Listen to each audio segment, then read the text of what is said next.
तर नमस्कार मित्रांनो, थोड्या काही अंतरावर माझं घर आहे आणि घरी जातानाचा मी तुम्हाला रस्ता दाखवतो. आमच्या पुसद शहरातले रस्ते कसे आहेत. हा सुरू झाला रस्ता. पहिलेच मोठा समुद्र लागतो असा.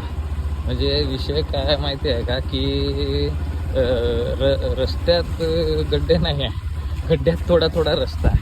हे बघा, आता इथून एवढा ठीक आहे, एवढा चांगला आहे. लगेच पुढे आहे ना असे रस्ते झालेले आहेत. म्हणजे आमचा टॅक्स पुसद शहरातल्या जनतेचा टॅक्स नगरपालिकेपर्यंत पोहोचतो की नाही काय माहिती नाही. आणि इथून आहे ना विद्यार्थी, वयोवृद्ध लोक, तर म्हणजे शाळा, ट्युशन, कॉलेजेसचा आणि म्हणजे दरवळीचा रस्ता आहे. असं कंटिन्यू सुरू असतो हा रोड. तरी बघा तुम्ही, आता तुम्हाला दाखवतो पुढे आणखी, तुम्ही फक्त पाहत राहा. म्हणजे अशा रस्त्यावरून कुठे कामाला जायचं असं म्हटलं ना, घराच्या बाहेर निघायचं म्हटलं तर एवढा कंटाळा येतो ना, वैताग येतो असं गाडी चालवायचा. आणि गाड्या बदलायला लागल्या. म्हणजे नवीन गाडी घेतली ना 5-6 महिन्यात म्हणजे ती चांगली अशी भंगार होऊन जाईल. हे बघा, हा रोड आहे का, याच्यात रोड कुठे दिसतच नाही, सगळे गड्डेच आहे. गड्ड्याच्या आजूबाजूला थोडा थोडा रोड आहे फक्त. हे बघा, आता हे शाळकरी मुलं जातात. हे बघा, हे बघा, हे कसे जातात. आणि कधी कोणाच्या ड्रेसवर, कपड्यांवर पाणी उडेल ना काहीच सांगता येत नाही. आता हा आहे पुढे सेवालाल चौक, संत सेवालाल महाराजांचा चौक आहे आमचा. आणि तिथेच परिस्थिती बघा कशी आहे. हे रोड बघा. आता इथून पुढे आहे ना घर आहे आपलं, थोड्याच अंतरावर राहिलं.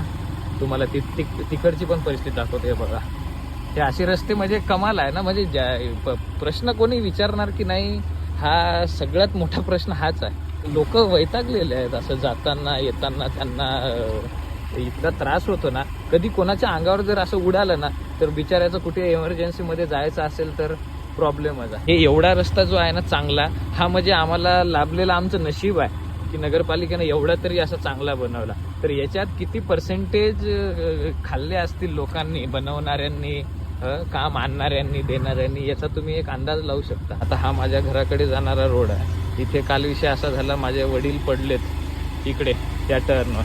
आता हे पण रोड बघा. हे बघा, याला कसं रोड म्हणता येईल. हे एवढं नशीब की एवढा चांगला आहे रोड. ते तिकडे आहे आपलं घर. तर अशा पद्धतीने खूप संघर्षाने, खूप मेहनतीने, जीवाचा धोका घेऊन कसं बसं वाचत आपण पोहोचलो घरी. तर नशीब आज तरी घरी पोहोचलो.